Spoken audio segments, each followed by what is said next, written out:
So, that's an interesting sight right there. Isn't that right? Yeah. We got a transmissions, guys. Let's get this home and see what we got here. And this is for the Firebird, by the way, with the Vortec 4.2. She's mint. Let's go. Look at that. That's so weird seeing it back there. But she's in there. She fits. We spilled a little bit of oil, but it's no problem. What's up? All right, as you can see, transmission is back. And just real quick, if you guys saw this on our other socials, you may already have seen this, but first, mint, second, mint, third, tiniest bit of play, fourth, mint, fifth, mint, and get it into reverse, mint. And I've also spanned the input shaft, and the output shaft spins with all the gears. So she's mint. It also has, like, over here, it's got our actual, like, actuator and the throwout bearing. This I'm going to be replacing or servicing. Well, this should probably be replaced regardless, but you know, that's been, everything feels really smooth in the transmission, so that's good. Obviously we're going to be cleaning it up. But another thing, if you guys remember, engine used to be back there upside down. Now it's over here because I still need to do the oil pickup tube, the one that goes from, instead of the front to the front, it goes from the front to the back, which was the whole point of doing the oil pump like we did last time. So now I can actually do that, hopefully, and then throw the harmonic balancer on. Then we can throw the whole engine up on the actual engine crane, throw the clutch and flywheel on, because right now it's just sitting on the flex plate. And then after we get the clutch and flywheel on, we can bolt up the transmission and drop it into the Firebird back over there. But first we got to get the engine out of the Firebird.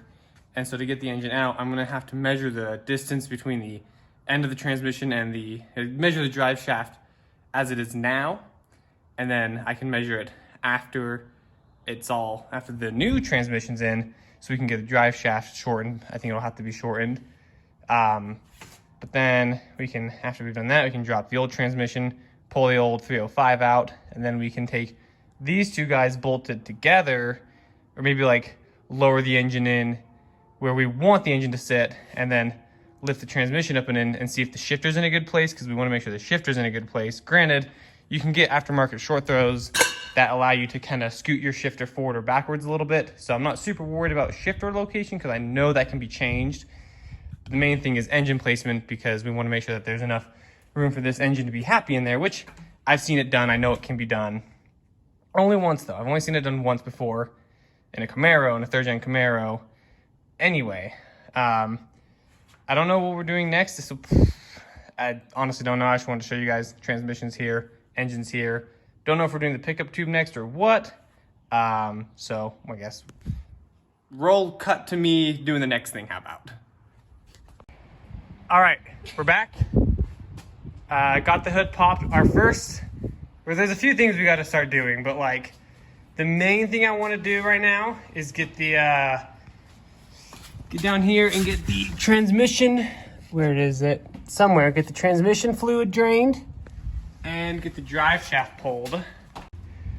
So here's the Firebird in all its glory, jacked up on definitely OSHA approved jack stands. By jack stands, I mean not jack stands at all. We're not gonna look at it because it's not safe. So we've got to drain the transmission fluid pan to get the oil out of it. And then we can pull the drive shaft. There's the starter, there's the mufflers back there. Oh yeah, there's my fan shroud mount. But honestly, the underside of the car is fairly clean. Like even that is relatively clean for an old car. But anyway, we need to get that draining, which I think I need to empty my oil drain pan because I think it's full of fluid right now. So I'm hoping I've drained enough out of the transmission. Definitely didn't spill any because, you know, it's easy to drain automatic transmission fluid. I'm hoping I got enough out that I can just undo the bolts on the drive shaft right there and pull it out from the transmission without pissing fluid everywhere. I'll have the pan underneath just in case it all goes south. Anyway, so I'm gonna get these bolts undone from there and pull it out. But look how clean. I mean, this is like still original factory coating right here, man. It looks good. This car looks great underneath it. Anyway, I'm gonna see if we can get this drive shaft pulled now, and then we'll go from there. Actually, there we go. So we can just get our bolts out of the way, and then just kind of wiggle it out, and then ooh, look at that. She out, boys. Hey. Dab me up, G. So, according to my math, this should work, but I don't know if it actually will or not. This is the drive shaft from the Firebird that we just pulled. That's the transmission that goes to the engine.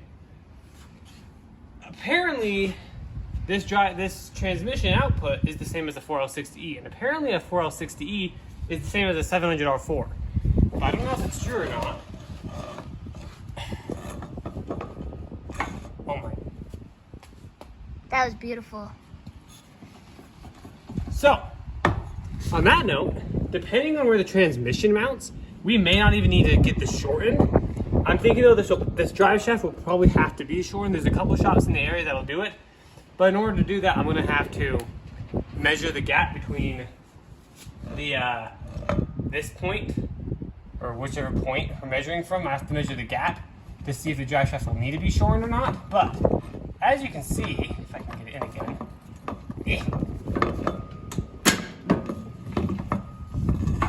it goes in beautifully. So we don't need to get any form of like different yoke or anything like that. Our stock drive shaft will work. And that means eventually when I want to do like a 10-bolt rear end swap or whatever, a bigger rear end that can hold more power, the differential, I can use one designed for a 3rd gen Firebird. I don't have to do any stupid transmission differential stuff. I can just get OEM Chevy Pontiac styled transmission inputs and outputs, which is really convenient, and it's really nice that GM uses the same GM will use the same thing for 100 years and not care about it. I mean, think about it. They've used the same V8 bolt bell housing pattern for like 70 years now. So that's why I like GM. They keep stuff simple. You see the shifts. Oh yeah. First, second, third, fourth, fifth. I do need to get a new one of these, but I might just get a pull shifter and get a short throw shifter so that I can position frontwards and backwards a bit easier. But for now, we're just going to use this as is just to get everything in there. It's nice to confirm that my drive shaft will work for it. That's a very nice, comforting thing to know. But on that note, we got to finish getting the transmission pulled, which means next step is going to be the shift cables, the wiring stuff, and like the starter motor as well. So enough of this nonsense. Let's go on to getting some of that other stuff done. So as you guys saw, drive shaft fits great. So I got the torque converter cover off. The next thing I'm gonna do, I also got the shift cable thing out. Speedometer cable's right here at the tail shaft. So I'm gonna get the speedometer cable out real quick. There's my wonderful wife right there. We're gonna get that out, and then I don't know what else we're doing today, but last thing on my agenda specifically for today is get that speedometer cable out. Don't know where the plug for the reverse light is, or like if there's a neutral switch or anything, so maybe we'll just find out when we drop the transmission, because worst case scenario I just rewire it, which I'm gonna have to do anyway. But anyway, let me get this out and go from there. So, speedometer cable is out somewhere. There's the shift linkage. Now we got to get the torque converter bolts undone. At that point, it's just bell housing, or starter after that. And then at that point, it's just bell housing bolts and the trans mount. So we're going to kind of start knocking some of that stuff out. All right, so as you can see, torque converter is off, or disconnected, I guess I should say. Next step, starter, which is unhook the battery, and then that wire there. I think the second one, if you can see it, there should be a second one back in there. Anyway, yeah, I'm gonna get those undone, get the starter out, And at that point, it's just bell housing bolts and trans mounts. So, starter motor's out. So at this point, the only thing really left before we can drop the transmission itself, all the bell housing bolts. I don't think you, there's a flashlight in my car, but I didn't get it. But all the bell housing bolts, which I got to figure out where they all are. And then the, so those, and then this trans mount along there, and the torque arm as well. So we're gonna start working on doing those. So we need to lower the back of the transmission a bit to get to the top bell housing bolts.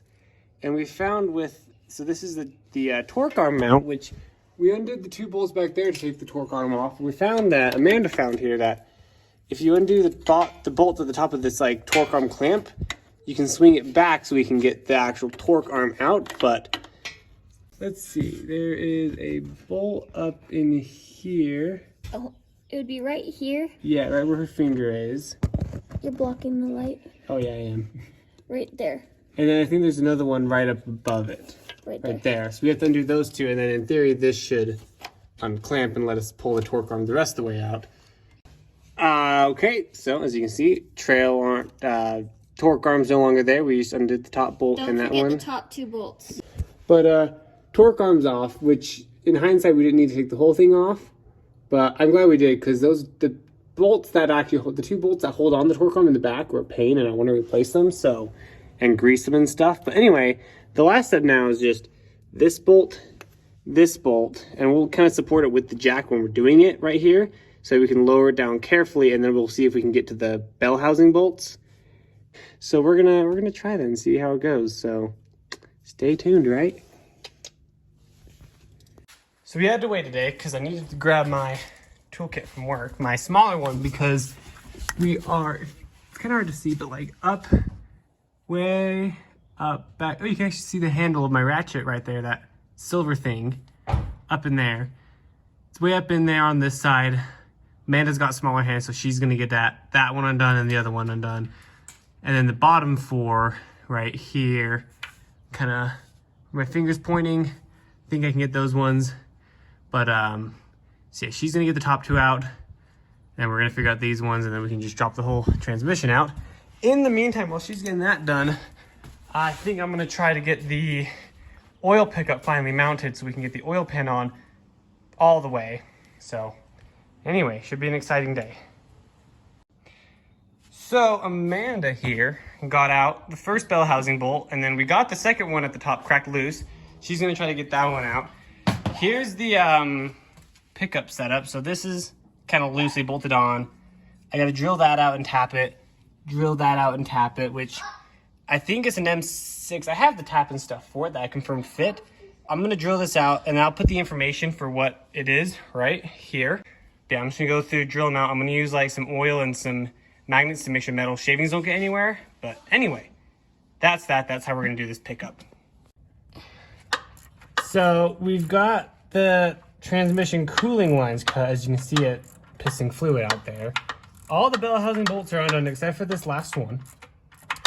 So I'm just doing it now. We've got the transmission pan supported by a piece of wood on the jack. So hopefully that means nothing is gonna go kaboom when we go to lower it down. Once this bolt's out, we can just lower the jack, and in theory it should lower the transmission out, but how do I know? It looks like this is just about ready to come out. So we're gonna pull that out. We don't need those anymore, at least not for this. Oh, hey, look, I can unplug this now. There we go. That was the last thing that we were missing. Obvious, that's the problem, is that was plugged in. So with a little bit of work, the transmission is out. As you can see, there's the old 700R4, and there is nothing hooked up to anything under here. So that's gonna be doing it for this video. Today's kind of the main part one of the real part one of this whole ordeal. Because obviously, we had, the engine oil pan and the oil pump that we did. I still got to finish up the pickup, but I've got to get a better drill bit to do it.